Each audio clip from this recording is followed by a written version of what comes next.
18 vers 9. Okay.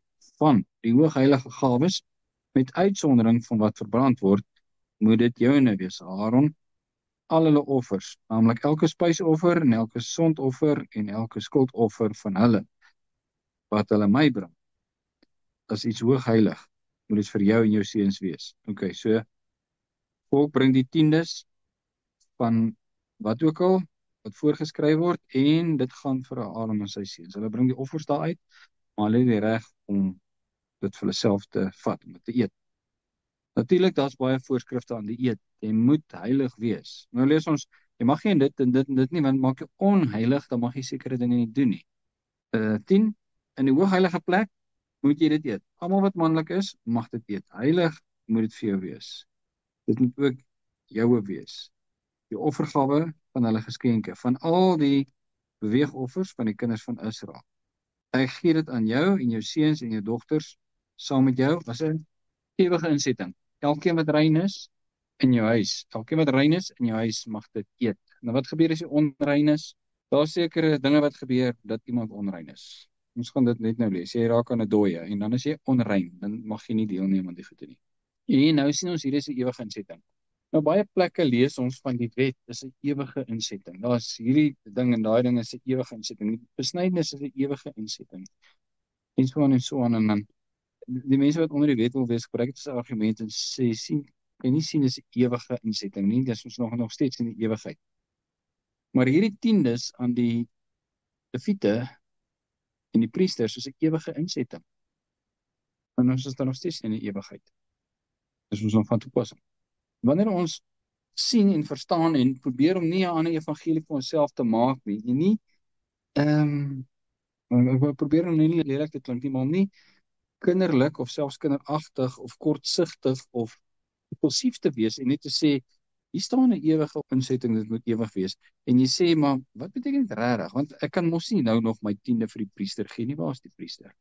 So wat bedoel hy as dit 'n ewige insetting is? Dis 'n ewige insetting vir die orde van Aaron.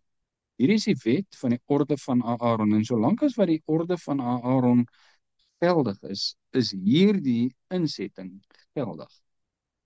So toe die orde van Aaron opgehou het die priesterorde opgehou, het die wet betreffende die tiendes opgehou. Vir baie van ons is dit 'n verligting om te sê, ek het nie dit geweet nie, ek word afgepers deur my kerk om 'n tiende te gee, en ek kan dit nie bekostig nie, ek het nie geld nie, en hulle beloof my die son, maan en sterre as ek gehoorsaam is aan God se woord en ek gee my tiende. Want byvoorbeeld ek dink as Jesaja, een van die groot profete, sê, bring jou volle tiende na die skathuis van God. En kyk, maak ek vir jou die vensters van die hemel. En nou, natuurlik, lees al die priesters van hierdie wêreld dit en sê, bring jou tiende hier na my toe, ek is die skathuis. Ek het die leviet geword, ek het die priester geword, ek moet dit kry.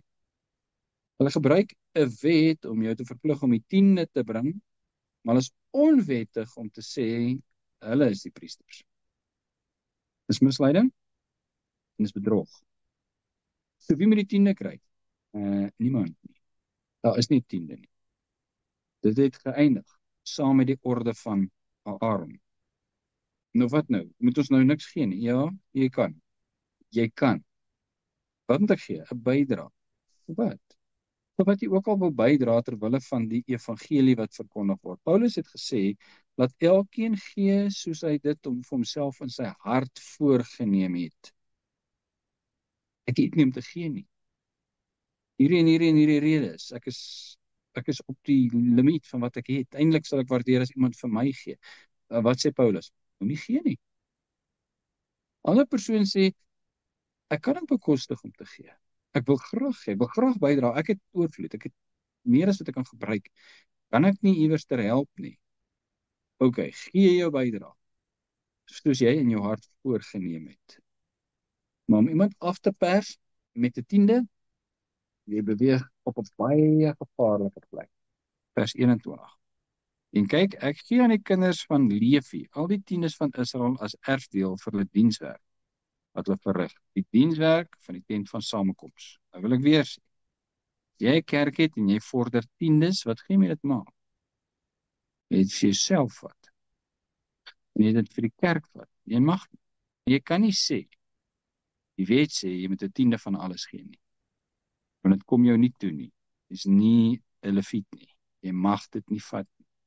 En ek wil weer sê, dis bedrog. Jy bedrieg mense om iets te doen wat nie so is nie. En Jahwe het met Moses gespreek en gesê, jy moet ook met die leviete spreek. En dan hulle sê, as julle van die kinders van Israel die tiende neem, wat ek aan julle, van hulle, as jou erfdeel gegee het, moet julle daarvan 'n offergawe aan Jahwe gee, 'n tiende van die tiende.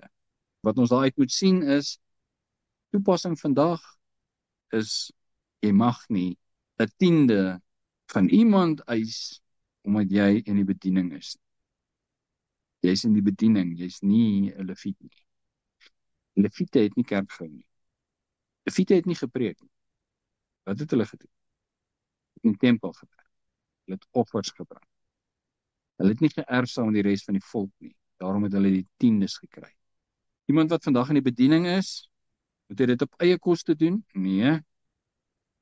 Hy mag vra vir bydraes, maar as verskil tussen 'n bydra en 'n tiende. 'n Bydra is, as jy kan bekostig, gee asseblief. As jy nie kan bekostig nie, dan gee jy nie. Maar jy pers nie mense af deur vir hulle te sê, dis omdat jy nie jou tiende gee, dat jy nie uitkom met jou finansies nie. Dis nie die waarheid nie, dis 'n leuen.